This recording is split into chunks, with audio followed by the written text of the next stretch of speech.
Good afternoon. It's so good to see people here, especially in this wonderful space at the Jefferson School, too, as well. Hi, my name is Shilpa Dave, and I am a professor of Media Studies and American Studies at the University of Virginia, and I am happy to be the moderator for our panel, Shadows of Grief.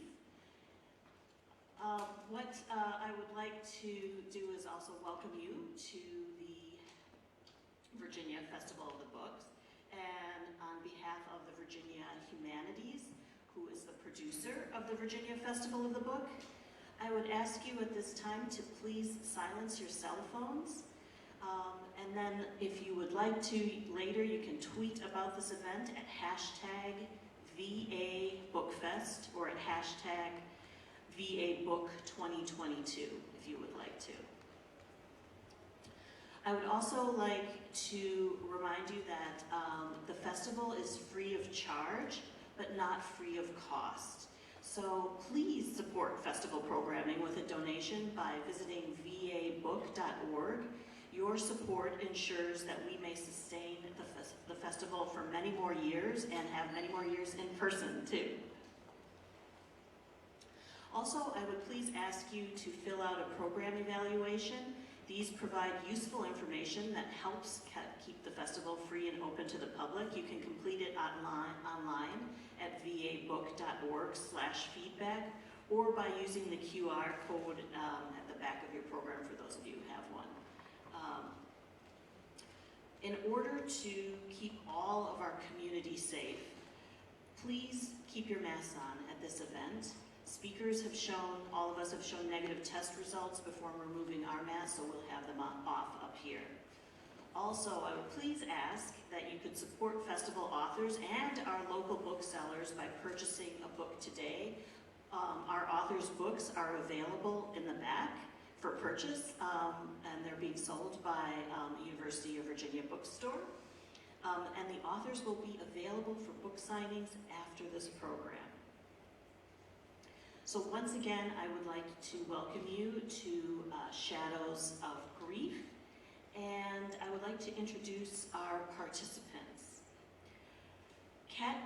Victoria Chang is the author of Dear Memory, and she's also the author of several collections of poetry, including Obit, Barbie Chang, The Boss, Salvinia Molesta, and Circle.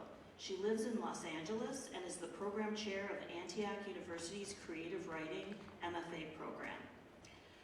Victoria Chang has an MFA in Creative Writing and Poetry from Warren Wilson College in North Carolina, an MBA from Stanford, an MA in East Asian Studies from Harvard, and a BA from the University of Michigan. Kat Chow is the author of Seeing Ghosts, a memoir, and is a reporter and writer. She was most recently a reporter at NPR, where she was a founding member of the Code Switch team and podcast. Her work has appeared in the New York Times Magazine, The Atlantic, and New York Magazine. She graduated with a BA in journalism and a minor in American Studies at the University of Washington in Seattle.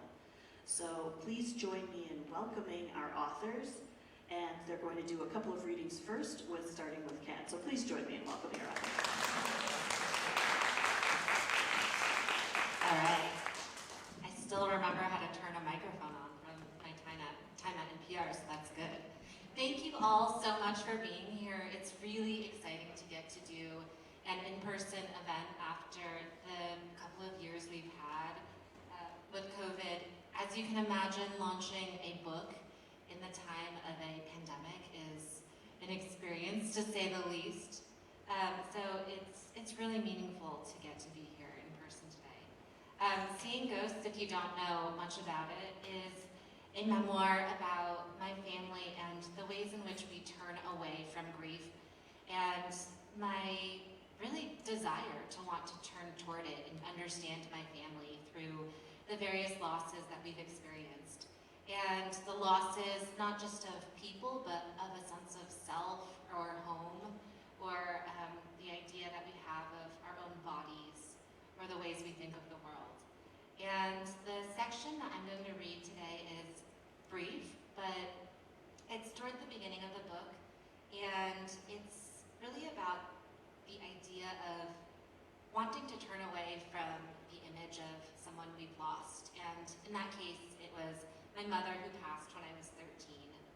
She passed suddenly from cancer, and it felt as though in my family we just didn't want to address her or the idea of her passing because it was painful, but because it also reflected something about us.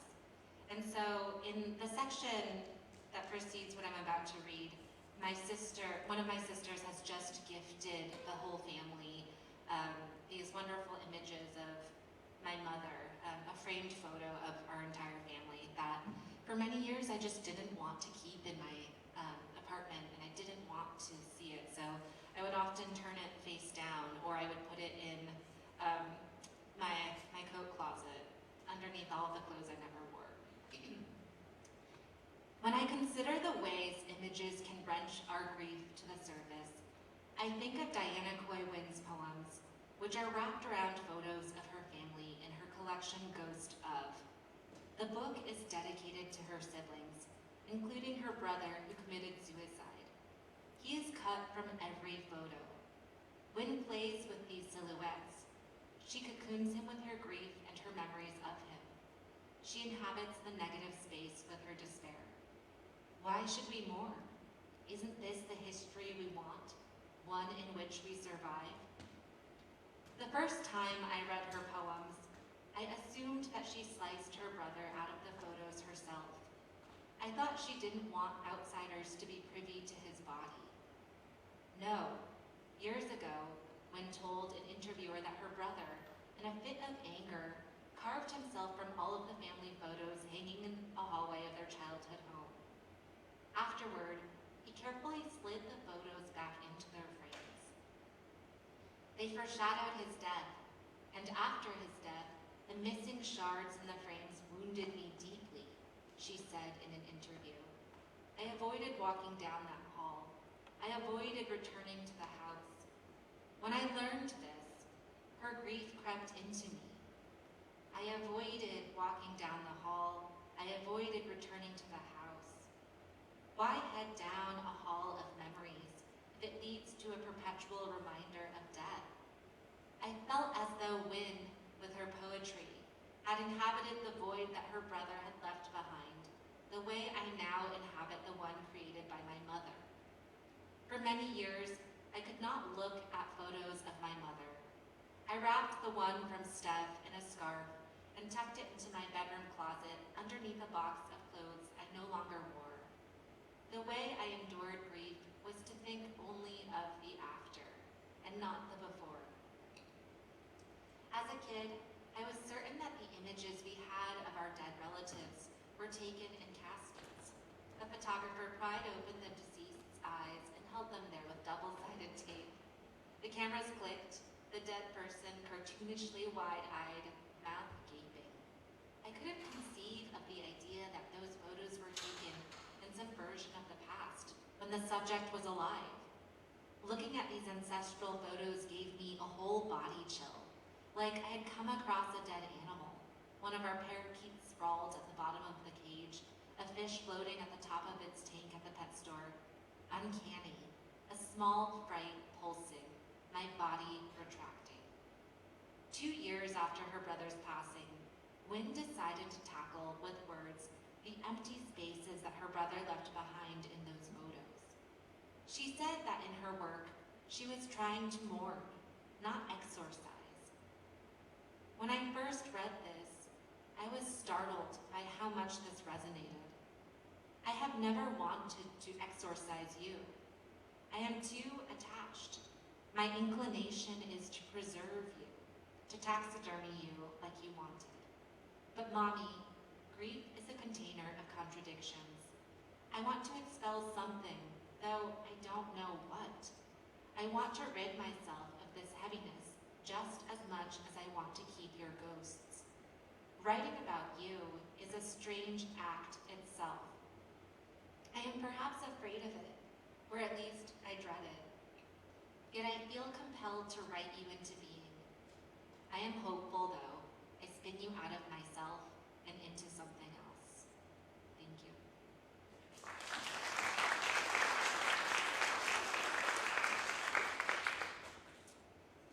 Does this work? Oh, it does work. Okay, lovely.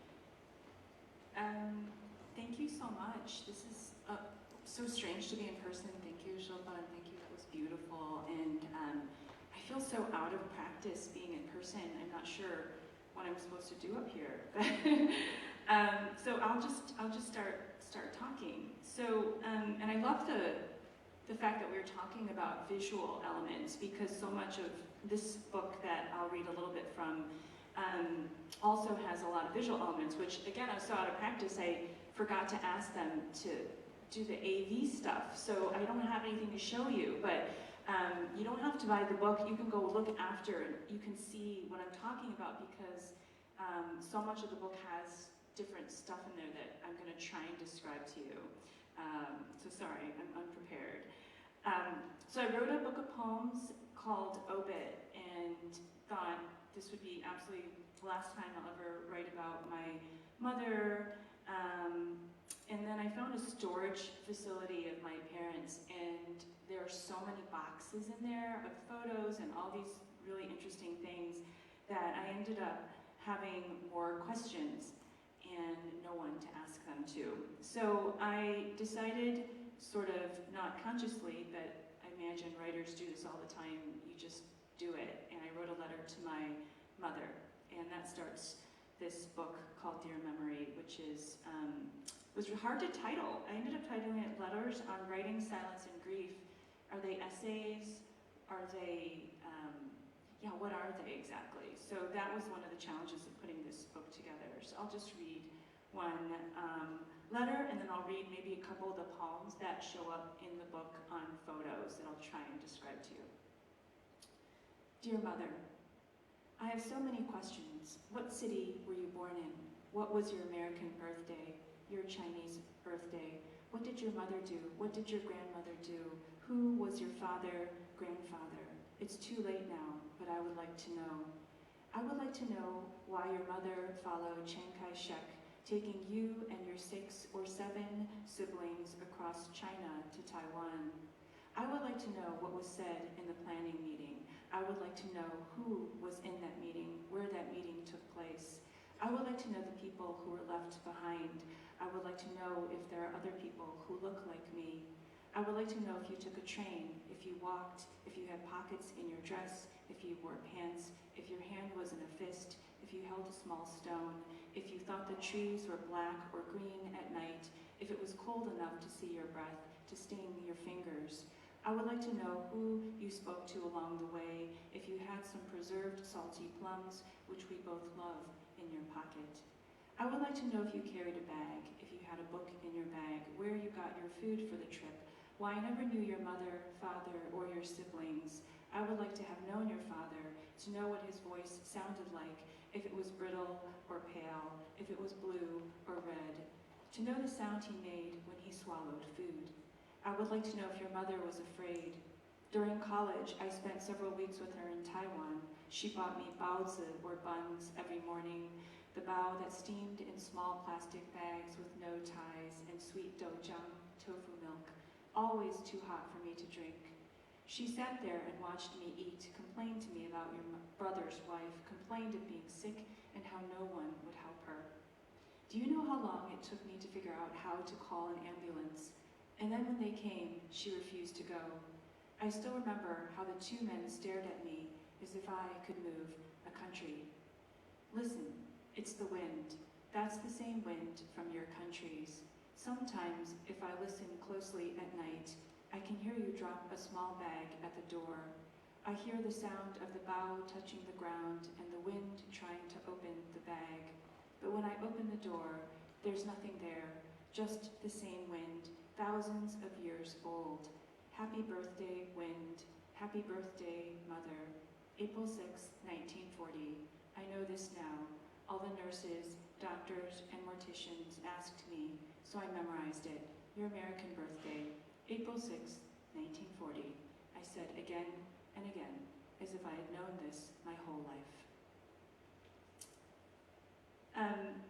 And I forgot to mention, sort of looking back on it, the impetus of all of this was that I grew up in a family that was very populated by silence. And I think that's more common than not. You know, I think that it's interesting to think about how our family, there's so many secrets, and yet we know each other so well, but when a person dies, and Shilpa and I we were just talking about this, your whole history dies. You know, there's this private language that only you and your mother had, or only you and your sister had. And when they die, it's gone.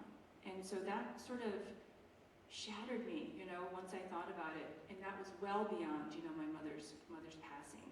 So this book was really, again, really tricky to put together because it wasn't really a book. I suddenly remembered one day that I actually had interviewed my mother once, and I had recorded it. It's just that I couldn't find the recording, and then, you know, this was after I had written the letters, and so the timing was really wonky. But that's what happens, I guess, when you make art. It's never very linear. But I did find it, and I transcribed a little bit of it, and I put it in these sort of like collages in the book. So I'll just read a little bit. But she'd gotten this letter from her cousin, who was a long-lost cousin in mainland China. And the family had just sort of bifurcated, and which happens during war. It's happening right now. And it was really sad to have her translate this letter for me and to think about how different two sets of families' lives were. So I'll just read a little bit of the letter. Me. Have you heard from your relatives in China? Mother, I just found my cousin. She's 2 years younger than me. She just sent me a letter. She had a very hard life. She has 3 daughters. And then my mother translates the letter verbally to me. 1950. Cousin and family moved to Huabei and had to learn new thoughts. 1950 to 59. Every 2 to 3 days, they had to participate in new movements to suppress the revolution and to fight against the Americans. They had to take all of their pots and metal doors and burn them to make steel. But moving away from farming led to starvation and famine. 1959 to 61, natural disasters caused people to starve to death. People had no meat, no food. We had to participate in more movements. We had food coupons to eat. It took 10 years for things to improve. Suffering in the stomach was okay, but the mental suffering was what was unbearable. And then it just keeps going, you know, 1966 to 71, 1971. And this letter, you know, that my cousin wrote, my mother was so clinical and factual, but it really did kind of mimic the Chinese history that I had learned in college. And eventually, I think I had split it into, this is, what page it was on? Yeah, I split it in two, so the last entry is, or the last, the second to last entry is 1975. Farming, planting things, nothing to eat, no blankets at night. It was always very cold. Then father had a brain hemorrhage. He died when he was 51 years old. And then 1978. Mother survived and had an okay life after that. None of us could go to college because we had been sent to the outskirts to do farming. 1980, we finally came home. So I put some of those letters in here in terms of collaging, and you know, I'm not a visual artist, so it was very difficult to make them not look like, you know, middle school efforts. And then I put some photos in here, and it's like I asked my friends a lot for help during this process because I didn't know what I was doing. So they said, "Hey, write some poems on these photos and stuff," and so I did. And so they ended up with little slips of papers that were a light. They were lifted off of the page. I didn't glue them on, and I'll read you a little poem. And there's a photo in the middle, and I'm not sure who it is, but I recognize my mother, so I'm speculating. Once you had to stand behind your grandmother who left a country, each of your feet lifted off the land onto the boat like nightingales. I imagine the night sky, you below deck, light coming from 2 moons, but only half of your face lit up. You stood still as the moons rearranged themselves. During the switch, language was lost at sea. When language belongs to no one, a door opens. And then maybe I'll close with, so this thing also evolved. It became a little bit of a writing memoir too. So there are like writing things in here. I write letters to my old teachers and things like that. And it almost became of like a coming of age mishmash of random stuff. So I'll read you one last one and then I'll stop. This is called Dear Teacher. So I wrote letters to a whole bunch of the teachers that I had that helped me sort of figure out what I was doing. Dear teacher, I remember you sitting at the head of our small rectangular table in a classroom where I, along with a motley group of mostly older women, decided to take a writing class. Some of us were new to poetry, but many of us were trying to find a way back to poetry as adults. Poetry was still thousands of miles away, though. Despite being in my 30s, I was still learning how to pronounce my own name. Do you know that Leon Lee said that a sentence is a unit of identity? A line, too, is an instance of identity. For me, writing felt like an act of identity making, each word a clavicle, a femur, each sentence an organ. I still remember how excited you seemed that day you told us that your book would be published. At that very moment, I decided that I, too, wanted to publish a book, just one book of poems in my life. If someone who looked like me could publish a book of poems, then maybe I could do the same. How little I knew at the time that both writing and publishing could be relentlessly unforgiving. During the break, as you lay the little workshop papers down on the ground, got on your hands and knees to sort them, I said, "Congratulations on your new book." You leaned and bent, white papers in small stacks, staring up at me like faces. "Thanks," you said. After that, a wind kept blowing in my body. Even when I shut my mouth, the wind kept leaking in. I still remember the joys of my first book. It's true, except in the rarest of circumstances, a first book most likely won't change one's life in immediate external ways, but I know my first book changed me. I never stopped wanting after that. Not only books, but to be surprised again and again by the possible collusions of language. And the more I read, the more I realized how hard writing well really was. The more I read, the better I wanted to write. Each book isn't just a book, but a period of a life, a period of learning how to write. Each book has its own hair color, its own glasses, its own favorite mug, its own computer, its own shirt and pants, its own tears. Sometimes I think that writers are too self-absorbed. I often think about what Sylvia Plath wrote. I think writers are the most narcissistic people. Well, I mustn't say this. I, like many of them, a great many of my friends, are writers. I think writing requires one's full attention, but for me that attention and obsession is toward language. As I write, more and more of my cells are replaced by language. When they burn a writer's body, the smoke will be shaped like letters. Sometimes writing can feel like digging holes, planting and replanting things that might never turn into anything. My eyes point down when I'm planting, but the breath of something else is always in my ears. Sometimes that breath is mortality, other times that breath is history, sometimes memory, sometimes the moon, oftentimes silence. Plath said something like this too. I think that personal experience is very important, but certainly it shouldn't be a kind of shut box and mirror-looking narcissistic experience. I believe it should be relevant, and relevant to the larger things. Dear teacher, everything you taught me, I took with you. You gave me a flashlight and pointed me to a hole in the ground. But like the best teachers, you didn't tell me what I'd find there. I kept a flashlight and have been wandering in caverns since then. I haven't seen the sun since we met. I live on drips of moisture from the earth. I eat leftover snacks from the pockets of dead writers. I'm almost done. Maybe I'll skip. I'll skip to the end. Now I admire writers who write with an intimate intensity, but also a generous capaciousness. I enjoy reading work that expands while it contracts. Writing made by an instrument with a microscope on one end and a telescope on the other, leaving some powder on the page in the form of language. Thank you.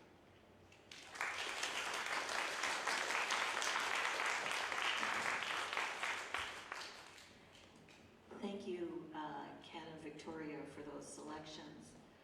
I'm intrigued by both of your works because although they're writing in their books, they're very much part of a mediated way way of looking at our background. And all of us are children of immigrants, and we are steeped in material objects.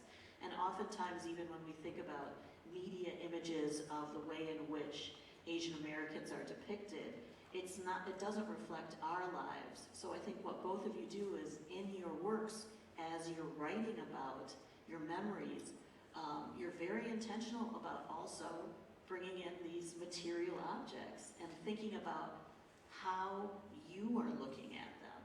And so I'm wondering, since you both talk about the visual stories and photographs that you have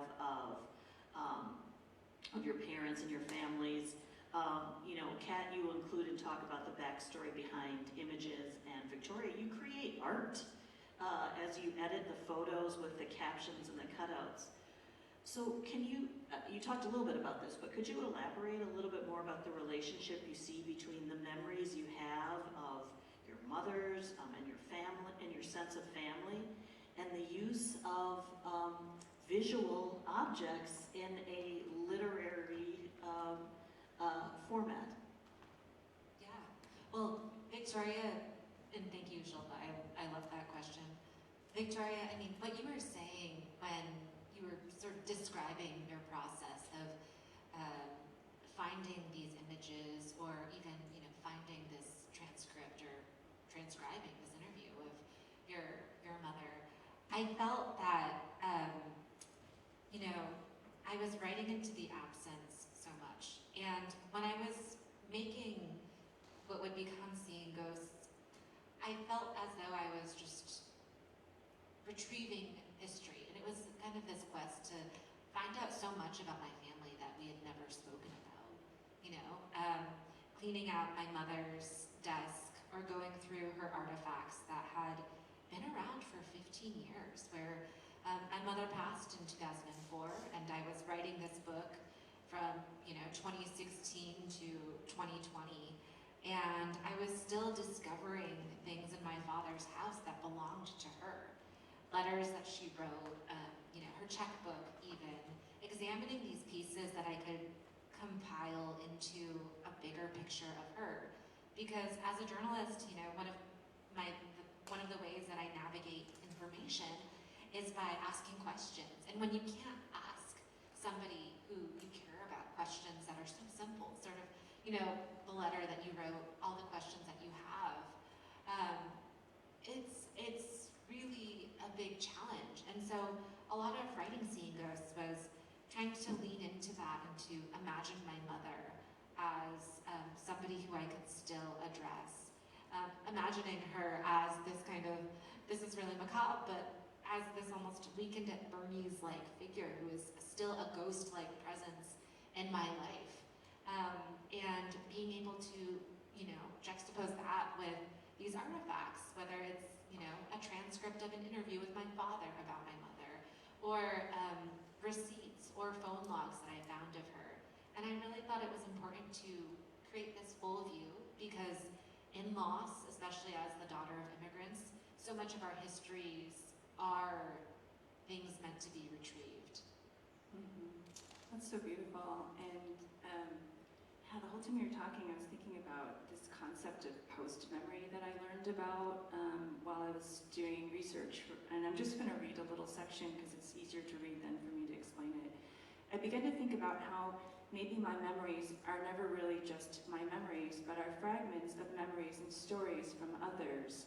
And that memory, for many of us, is shaped by motion, movement, and migration, which is kind of what you're talking about. It's, and I'll just read a little bit, it has a definition here. After I finished writing this book, I began reading Memory and Migration, an anthology edited by Julia Crete and Andreas Kitzman, where I learned about Marianne Hirsch's concept of post-memory. This is the definition. Post-memory is a powerful form of memory precisely because its connection to its object or source is mediated not through recollection, but through an imaginative investment and creation. Post-memory characterizes the experience of those who grow up dominated by narratives that preceded their birth, whose own belated, which is all of us really, whose own belated stories are evacuated by the stories of the previous generation, shaped by traumatic events that can be neither fully understood nor recreated. And yeah, that just resonated with me so much. After I had written the book, I realized that that's what I had been kind of exploring. But yeah, I mean, I think so much, to go back to Shilpa's question, is just so much of, and to what Kat was saying, so much about remembering is really not even remembering, which is such a weird thing to even think about. It's retrieving or making something that is wholly new out of little shards and scraps of things that people told you or that you imagine. And I just find that to be such a beautiful way to think about memory making versus the original memory making, which is banging my head against the wall, trying to remember literally things that I just couldn't ever know. And once I kind of, I think, crossed that other threshold, I began to enjoy the process of making, and realize that we're all doing the same thing, which is we do that with our own lives. So I think I'll stop Yeah, there. I love how you put that, because I think writing this book, of course, this is something that I felt a compulsion to do, and I felt with Seeing Ghosts, I was chasing this feeling, and I didn't quite know how to put it into words, but I knew I was afraid of writing it at first, or there were some parts that were painful, because even though I had experienced this, I wanted to create something kind of beautiful and outside of myself. But as I got deeper into the process, I realized that I was, compiling these memories, but also turning them into something so different. And it felt, I loved that you used this word, expulsion, or it began with an E. What was the word? It's an excavation. Excavation, yes. I mean, We're expulsion, writers, really. excavation. Yeah. Those words in a way feel, well, I don't need to go into the etymology of both, but I think expelling something and then also excavating memories, it's the tension that I found when writing, where you wanted to turn away from something, but you really wanted to inhabit it and turn it into something different that is almost not more palatable, but interesting in the way it kind of refracted throughout your life. Mhm. Absolutely. Yeah. No, those are wonderful. I think I like the way that you're talking about it as a creative process that can be very healing. Oftentimes, we talk about how do we think about grief and how do we think about loss, and we're coming out of 2 years where we have been talking about the loss of all different kinds of ways of thinking about the way that we interact with others, about the way in which we interact with healthcare, about life, death, and war.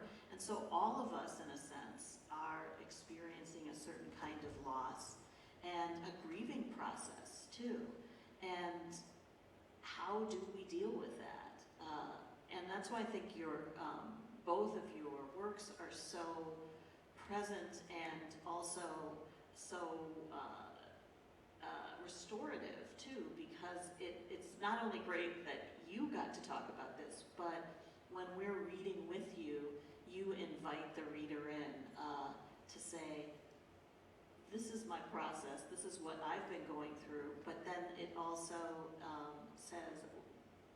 gives us an opening, too, as well. And I think, Victoria, with the letter format, I think that is fabulous. I think I'm going to take that and use that in my classes for my students, to write letters to people that you do, but even objects or things that you miss, too, I think is wonderful. Yeah. And this gets me to sort of the genre of memoir, which has had ups and downs, especially in Asian American studies too, as well, where one of the first key memoirs that many of us who study this read was Maxine Hong Kingston's The Woman Warrior. And I was just wondering if and it's become so popular now, and so many people are doing memoirs and they're topping the bestseller lists. Crying in H Mart is a big Asian American memoir, and I was just wondering if you could talk about a little bit about the genre of memoir versus fiction or that allows you to articulate the ideas of silence, grief, migration, or home? Sure, I guess. Yeah, I think for me, you know, I think sometimes I think of myself as like a really, really wild and messy person, but also a formalist. And so, for me, a lot of writing is about sort of finding that form for a particular kind of writing, which I tried many times to write about different things in different ways, across genres, different forms like poetry or whatever, and you just keep trying, and eventually it sort of finds its own form, and sometimes you have to make your own new form. And for me, this is sort of like we were just talking about this back over there, how it's really hard to label things, because when you're labeling things, you're using other people's and the existing sort of systemic structures and naming and labeling. So, you know, are these letters, are these essays, is it a memoir, what is it, you know? And so I think for me, it's always fun to blow all of that up and do whatever it is that I feel the writing or my particular thing that I'm working on feels like it needs. And so for me, that's the fun of making things, because sometimes the things that are there, the systems and structures and forms that are there, don't really work for me. And so you have to kind of figure out new ways of doing that. But I love the idea of Asian American memoirs, and because we're not all the same. And I think that we're often, you know, like all BIPOCs and marginalized people tokenized, right? And so there's just one story, there's one identity. We're all so different. And I had that feeling when I was reading Kathy Park Hong's Minor Feelings, which I'm sure many of you have read.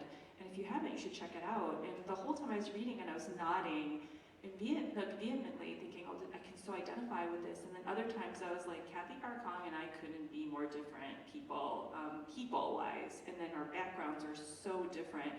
And I kind of loved that. I loved seeing those similarities and also the massive amount of differences between us, because I think it's nuance that our culture needs, right? The whole binary thinking and putting people in boxes, that I feel like causes a lot of problems. You know, once we start seeing the nuances and the many different ways, the multifaceted ways in which people can exist in the world, is when I think we can have more empathy and be more open and you know, reduce some of the issues that we have in our culture.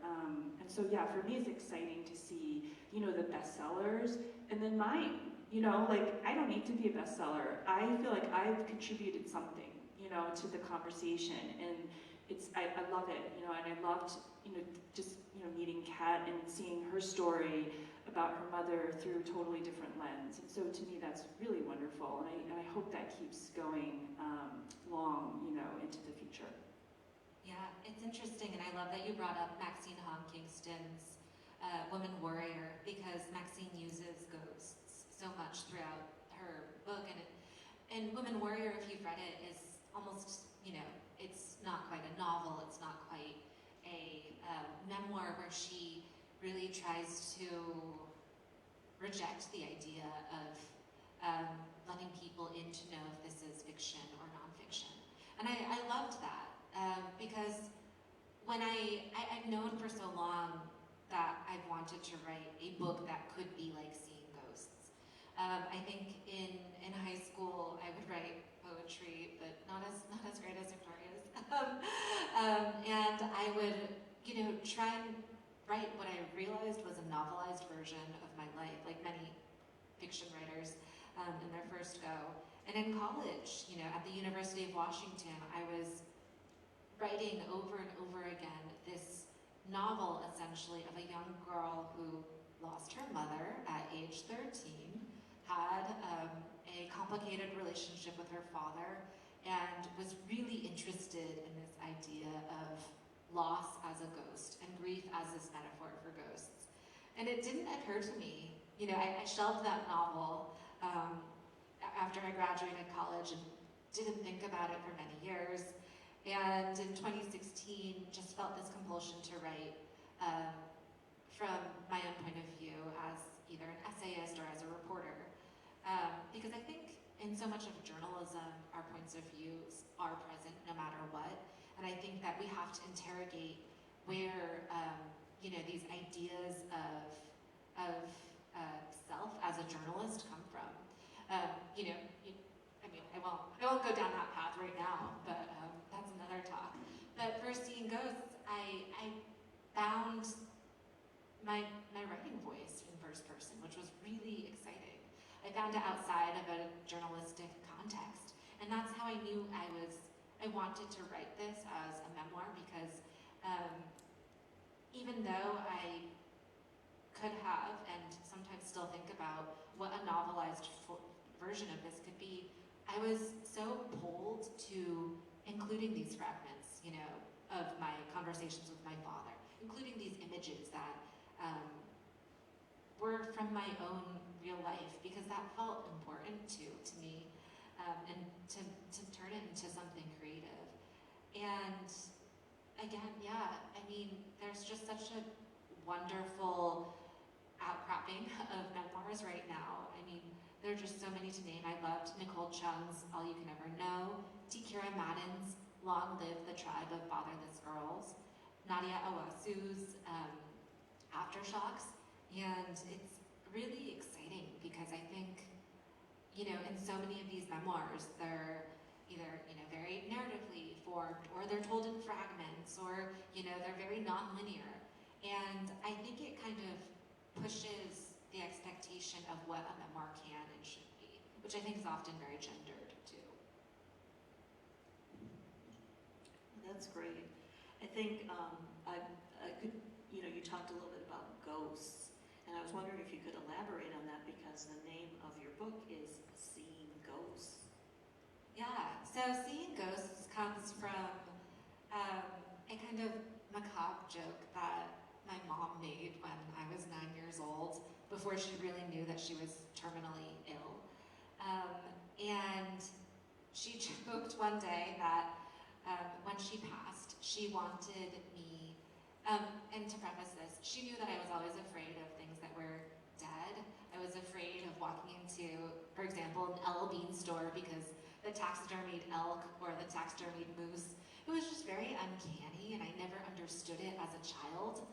But my mother one day, and this speaks to her sense of humor and maybe mine, we were just hanging out in the family room, and she turned to me and said, "When I die one day, I want you to put me in your future apartment and have me stuffed so that I can always watch over you."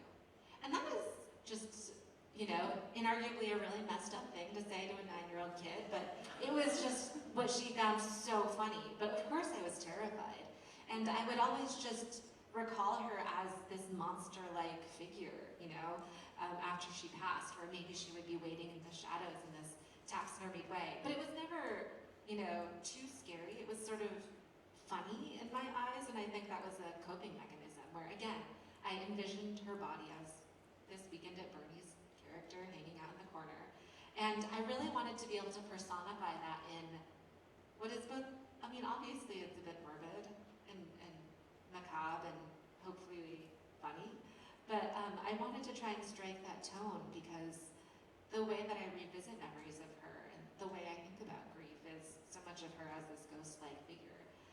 But also there are many other ghosts in this book, and it's other family members with loss that really extends just past a person, and it's ghosts as a place, ghosts as Hong Kong or China, and I found that really important.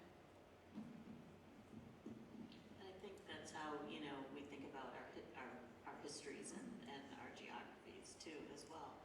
And I like this idea that,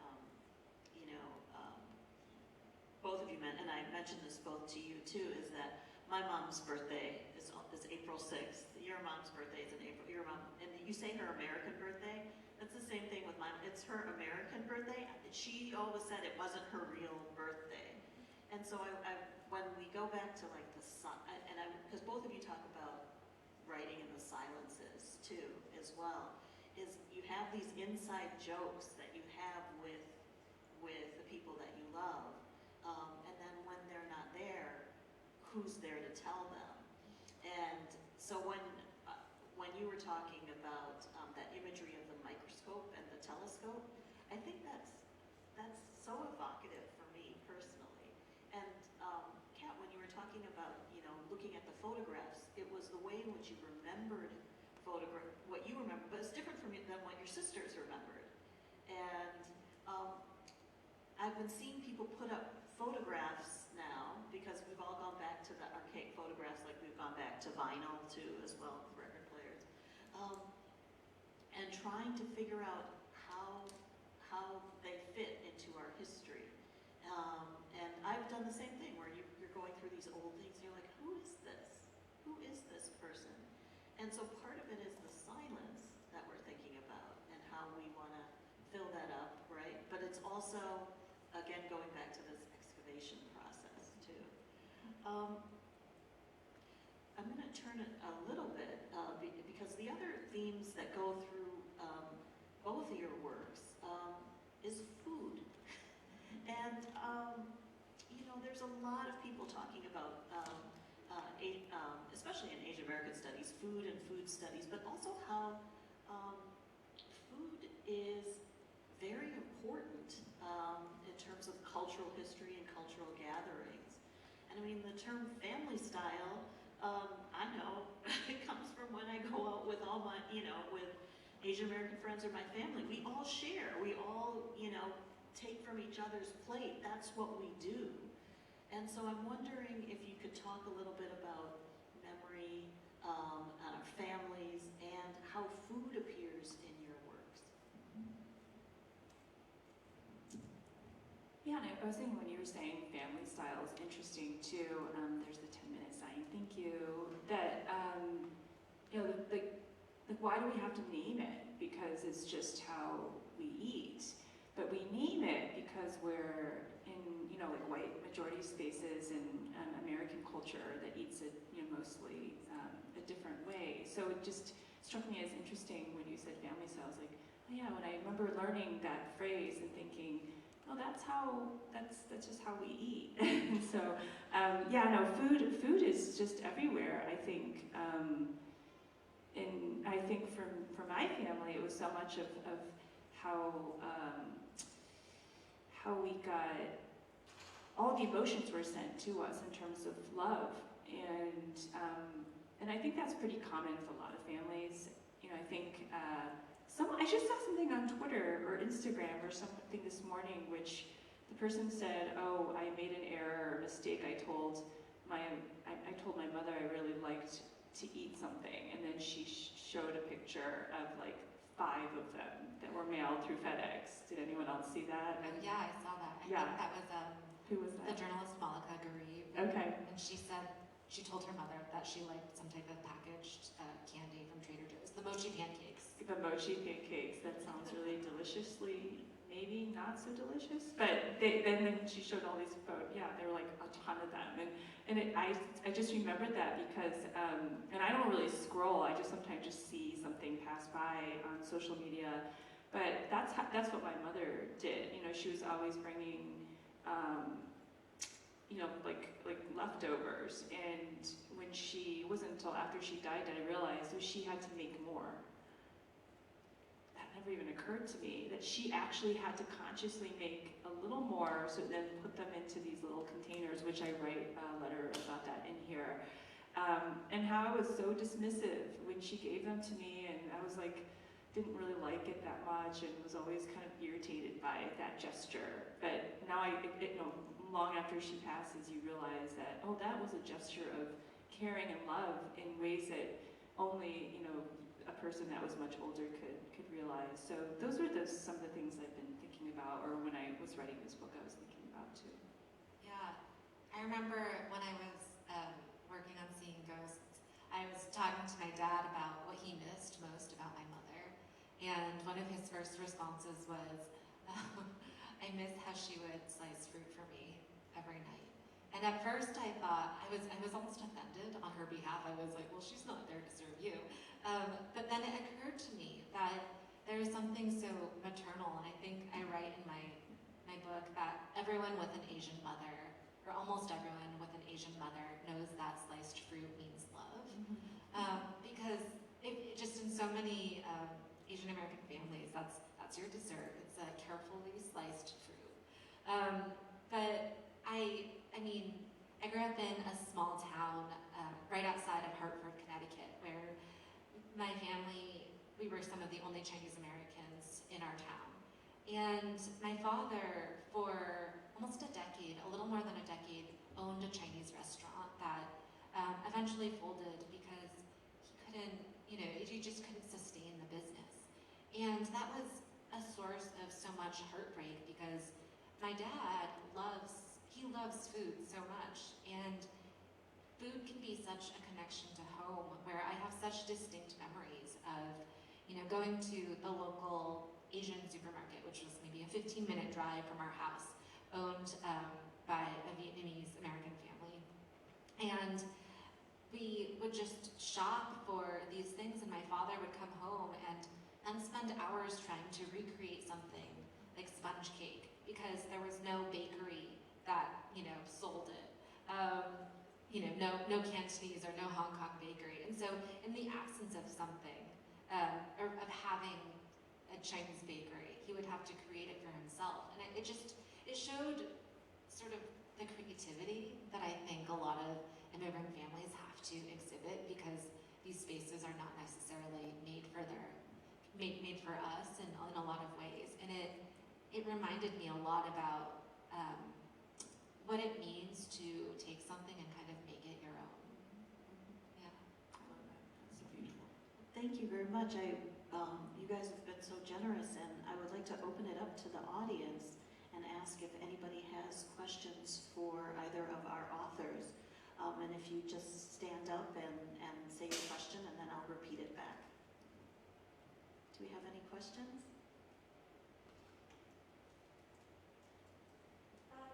Do you think that when you feel grief, you also do code switching? The question is, do you think that when you feel grief that you also code switch? That's an interesting question. I've never thought of it that way. I mean, I think that grief feels so, there's so many different layers of grief, right? There's an immediate grief, and then there's a lingering one. And I guess I'm not sure if this will answer your question, but when I think a lot about grief so code switching is, this term that relates to just the ways we switch between either language, it's a linguistic term, where, I could be speaking in English and then suddenly just sprinkling in bits of Cantonese in that sentence, and that's code switching. But it's also sort of like this act of reorienting yourself between different cultures. But I don't know if I code switch in grief in a literal, way, but I certainly experience grief in a way that feels, and loss in a way that feels very innately tied to the fact that I'm a daughter of immigrants. There's this term, racial melancholia, which I write about in Seeing Ghosts, which was, coined by a bunch of different scholars. Shin-Hee Han, who is a therapist or clinical psychologist, and David Eng, a professor at University of Pennsylvania, and Anlin Cheng, a professor at Princeton. And racial melancholia, it's just this idea that really builds on Sigmund Freud's work, where there's mourning and melancholia. Mourning has an end in sight, but melancholia doesn't. And what those scholars did was they tried to really encompass the experience of what it means to be from an immigrant culture, where you don't quite know what the loss you're experiencing is. And so in that way, I feel like you're in this perpetual, mindset of code switching, where you're remembering something from, wherever your family, calls home, while also just living your everyday life. And so I think that's sort of a really theoretical answer, but I guess in that way, maybe that answers it. And I think also you can think about that, given where the space where we're at too is, it has specific kinds of connotations for Asian Americans, but also for thinking about race relations and comparative race, and the way in which we think in the United States too about our relationship to race as well. So racial melancholy or melancholia is again how we think about the losses as well as our own histories too of where we live and what that background is too. Yeah. I mean, I guess I don't really have, that was so beautiful and yeah, I thought a lot about racial melancholia as well.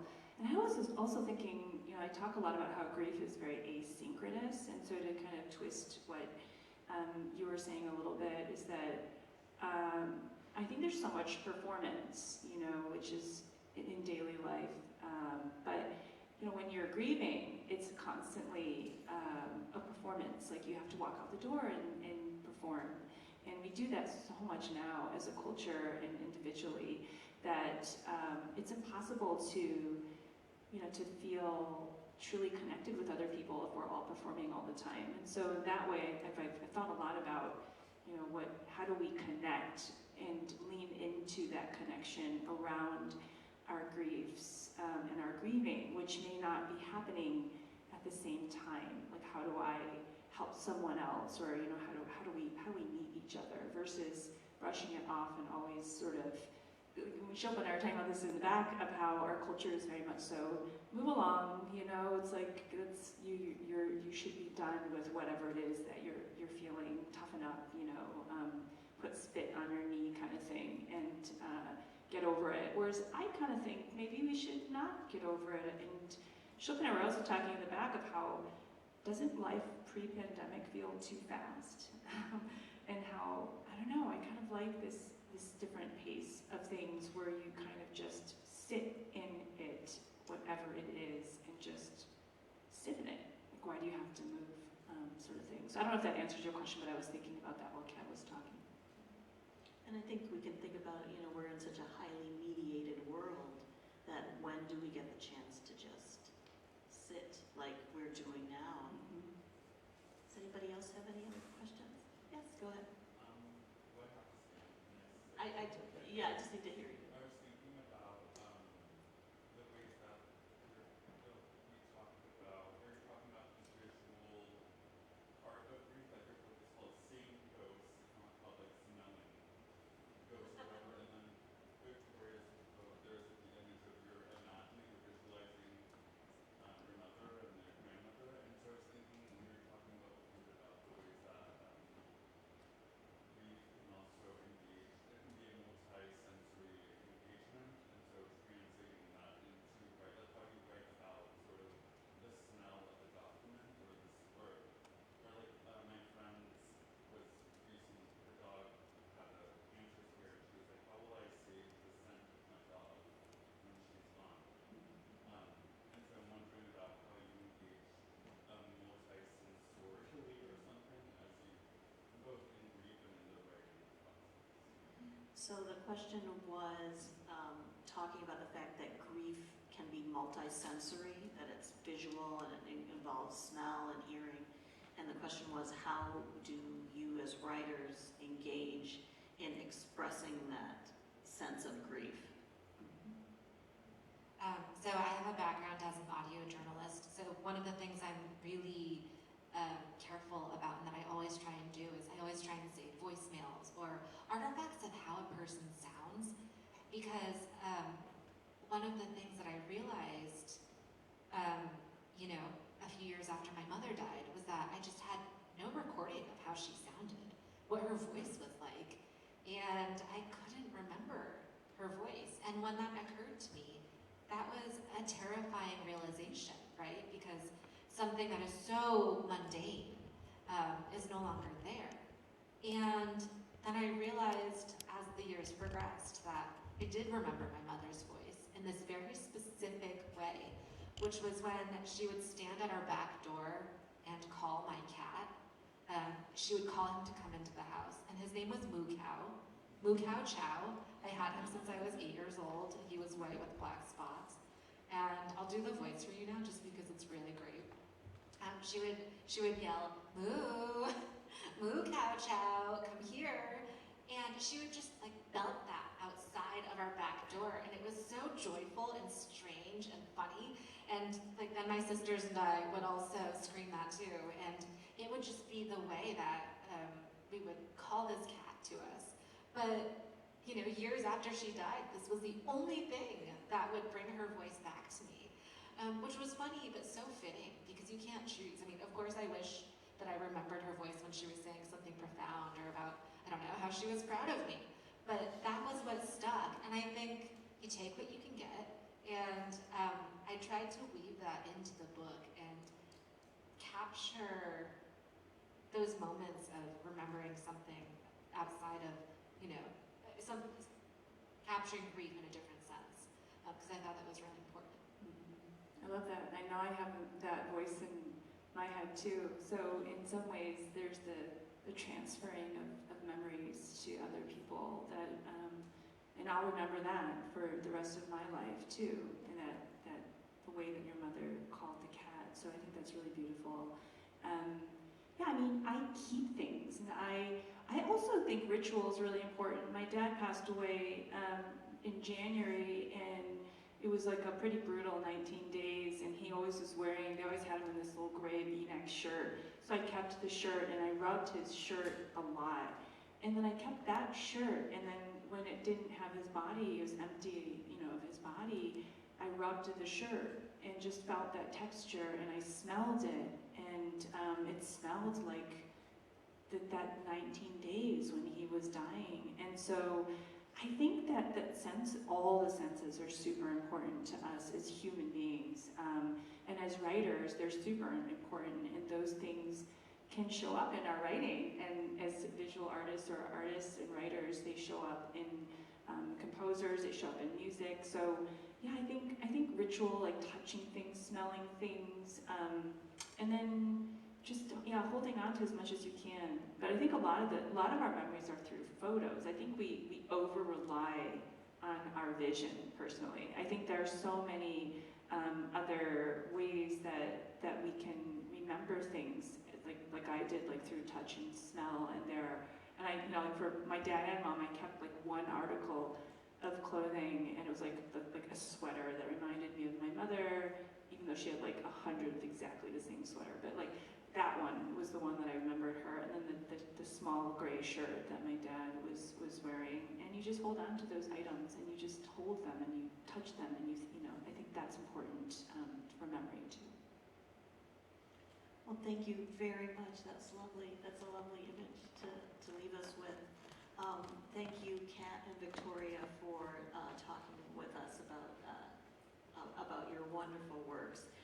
They are for sale at the back, and Kat and Victoria will also be signing books at the back too, as well. So you can make your way back there, and they will be back there to talk with you if you would like to. Once again, thank you for coming to the Virginia Festival of the Book.